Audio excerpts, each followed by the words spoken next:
Okay, so today we're going to talk about hybrid mobile app testing. I'm going to switch to my presentation here because I have a few videos in the presentation, so I have another tool for that. Um, let's go to the agenda right away. What I want to talk today, so I want to first uh, briefly give you an idea of what hybrid mobile apps. I just want to assume that not everyone understands what that is, the challenges related to that, and more importantly, focusing on the main challenge, which is finding the web view in a reliable way. Then, if you want to, you can also debug them and how you could actually reduce that flakiness that happens when you start interacting with web views. Before moving forward, I just want to give a shout out to Wim Sellers. Wim is one former colleague at Sauce Labs. He's now doing his own thing here in here in Europe, and more in the Netherlands. Wim helped me to build all this content that I'm going to share with you today. So most of the things are feedback from him, input that he gave me. So if you want to follow someone who knows much more about mobile testing than me, go ahead and follow him in LinkedIn, Wim Sales.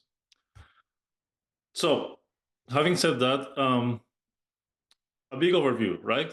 So, the types of apps we have today in general are you have like native apps that are mobile apps, and basically they are written for a specific platform. So, either Android or iOS.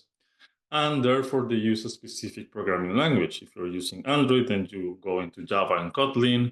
But if you use iOS, the most modern ones use Swift, but some of them also use Objective-C. And what happens there is that when you have a native application, there is a complete full integration between the app because you have access to the device hardware, to the operating system, because that's the benefit of using a native framework to write the application. And obviously, we all know that we get them through the App Store and we get them through Google Play. And then when you mix, you mix you have a web application that lives in the cloud, typical HTML, CSS, and JavaScript. Um, they run on any device because you just run them on a browser. You usually need internet access to work. You can have some of them offline, but in general, you have limited access to the device, right? Because this basically means that you only have the browser to interact with them. So what happens if you have web content that you want to display on your mobile app? So this is the reason why hybrid apps exist, because you might have a bunch of content that is like native to the application or native to the operating system. But then there are some things like, for example, if you have documentation or frequent asked questions or other type of features like logging in, most of the time you end up interacting with a web view. Um, Therefore, what happens, right? Like then there is one true framework that helps you do that, and it's called Ionic. I know that there are other ones um, that are called, for example, React Native or Flutter. But what happens in the end with those frameworks is that they take those elements and they use different ways to run them there, but they're not really native elements. The only one that is doing like these web views in a proper way is Ionic. Um, so the idea here is that when we start talking about web views in this context of hybrid apps, then it varies between Android and iOS because there are different systems, like you have the Android system in WebView or the WK WebView system in iOS. But under the hood, what is happening there in Android is that basically there is a little Chrome browser living inside your mobile app rendering the content. And then when you're using iOS, then you use Safari because it's the default browser in iOS. I think this will change soon with the changes that iOS is allowing, but this is not there yet. Um, And then basically what happens in the end is that you're starting to get connected to the different architecture you're running there. So what happens also there is that when you want to automate these type of applications, um, the thing is that um, there are some benefits. There are some good things that you have when you use WebViews. Um, you can manipulate. So basically, you can automate this part of the mobile application as if it was a web application because um, you can access to the DOM. You can play with the local storage. You can do cookies as well. There are different things you can do there. So overall, what I'm trying to tell you is that hybrid apps have a lot of benefits because you can reuse content. You don't have to, find a way to put every single thing that your app has to offer in a native way. There is a good way of mixing those.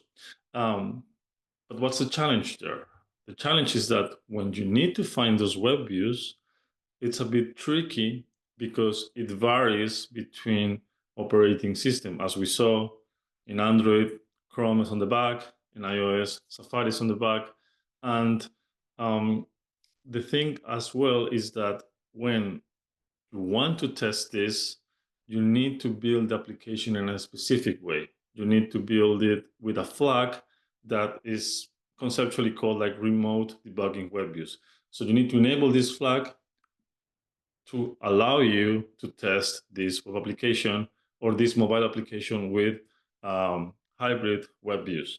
So there are some links there. We're going to share the presentation afterwards so you can actually understand how to do that in your mobile application.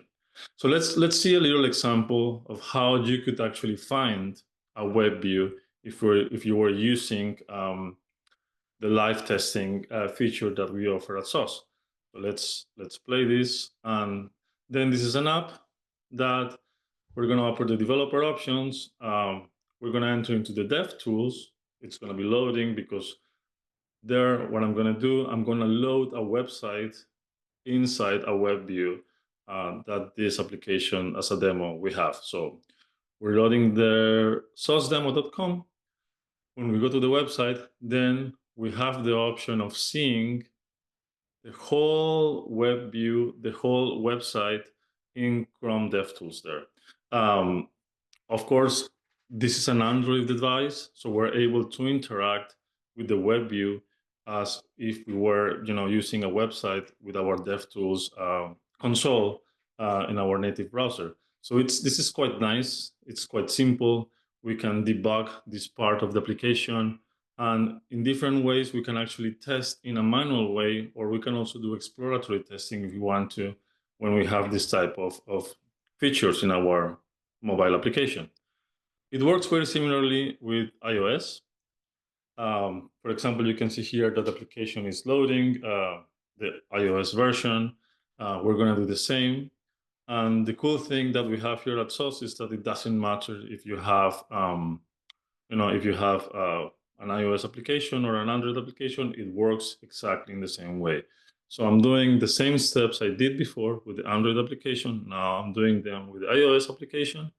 And if you want to inspect the web view, if you want to play with it, if you want to do exploratory testing, you can do the same stuff there, which is quite nice because as a tester, if you want to explore, or if you are a developer as well and you want to see how your web view is rendering on different devices in real hardware with real devices, then this is a pretty nice way to do it. The caveat here when we want to do automation is that if your application has a web view, unfortunately, you cannot use the native tooling that the framework offers. So for example, if you're developing an iOS application and you want to use XUI test to test your application, but this application has a web view, unfortunately, XUI test at the moment cannot interact with web views.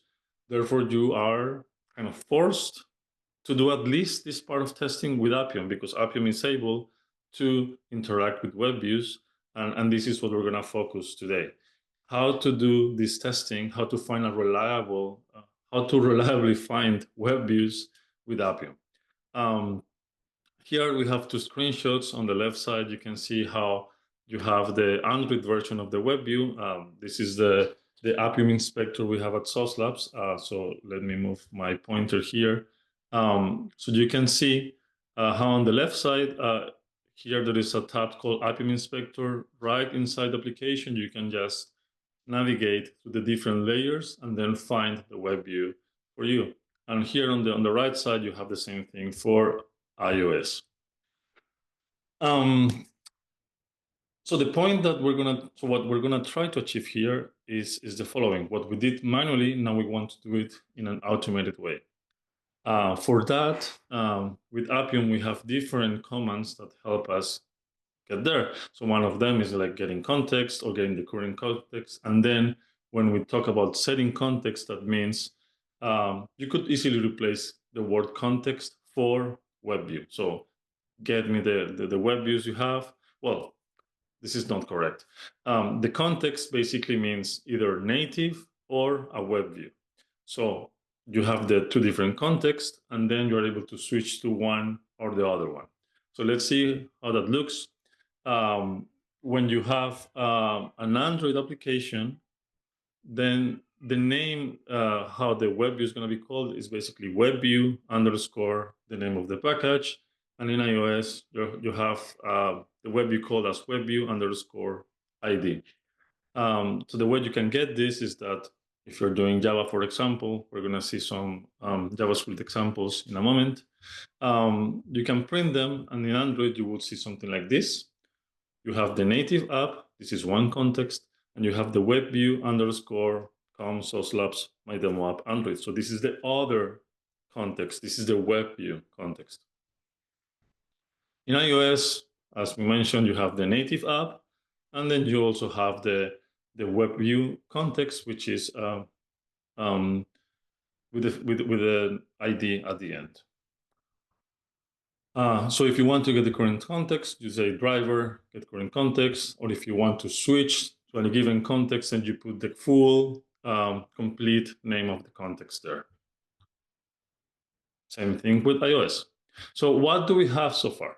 Like we have the web views with Appium. We have the techniques. We have different advantages that we have when we want to automate web views, how to inspect them with DevTools, and also how we can move that concept, that idea of interacting with web views to the automated world, right? But of course, there are some challenges with Appium when we want to interact with web views. So for example, here in Android, what happens if the web view that you're going to interact with has more than one tab, right? Like which one is the active one? And the same thing with iOS. You could have the native context, and you could also have more than one web view because there might be more than one tab open. So how do you know which one is the one you have to switch to? And that's how flaky tests are born, because you have maybe, you know that there is a web view context and you know you have to switch to it. And maybe the first time you switch to it, it works, but the order of the tabs is not guaranteed. And therefore, the next time you run the test, it just fails and you don't know why. And basically, that's how flaky tests are born, in this case, for web views. So yeah, this is a flaky, this is a slow approach, but there is a better way to interact with web views. There is a command specific for Appium called mobile :get contexts. And what happens there is that you're going to ask the driver that is implemented by Appium to talk to the operating system, so iOS or Android, and you're going to get a different view of the existing web views in the mobile application. So if you do this in iOS, then you're going to get a structure like this one. You're going to get, in this case, you're going to get two contexts. The first one is the native app, and the second one is the web view. And you get more than the ID. You get the title, what URL, and also the bundle ID.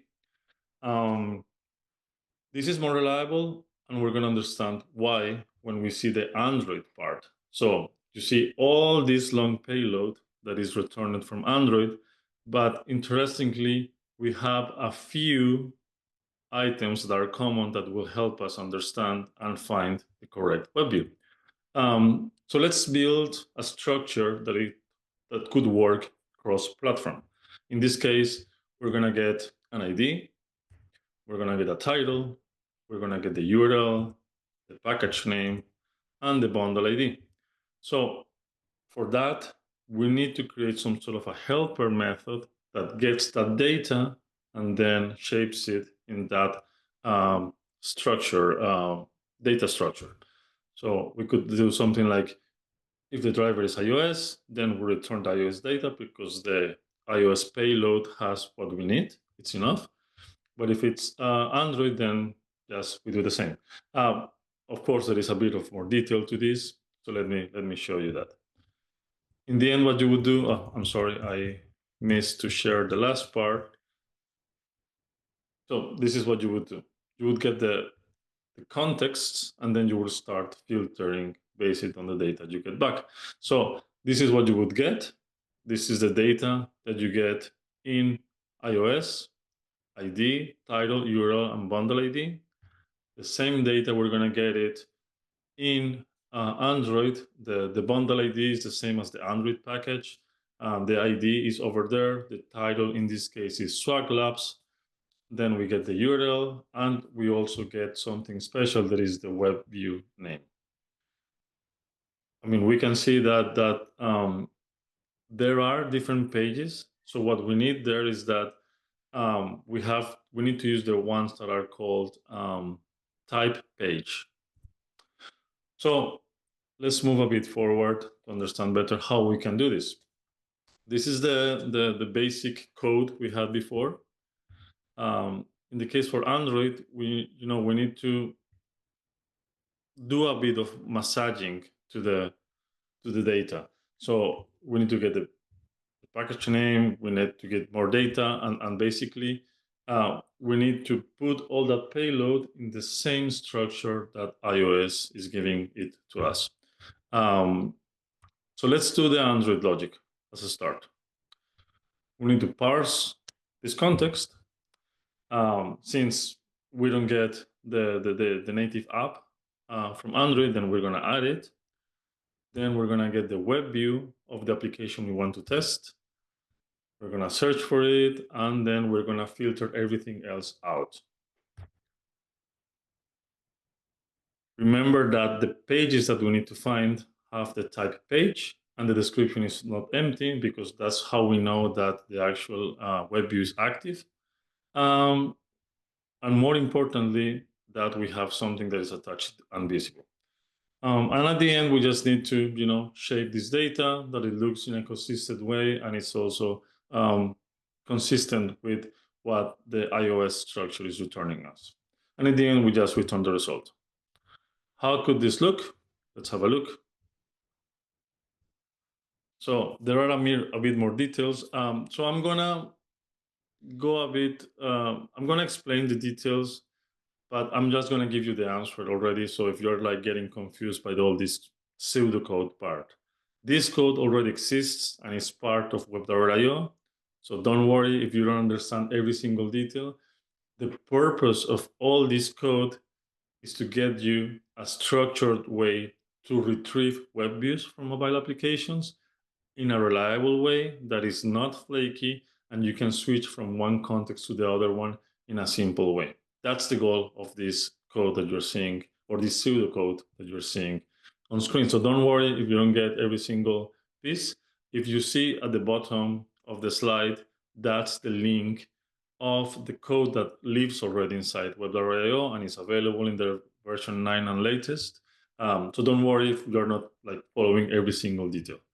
I'm just explaining here the logic that was used to create the code that already exists over there.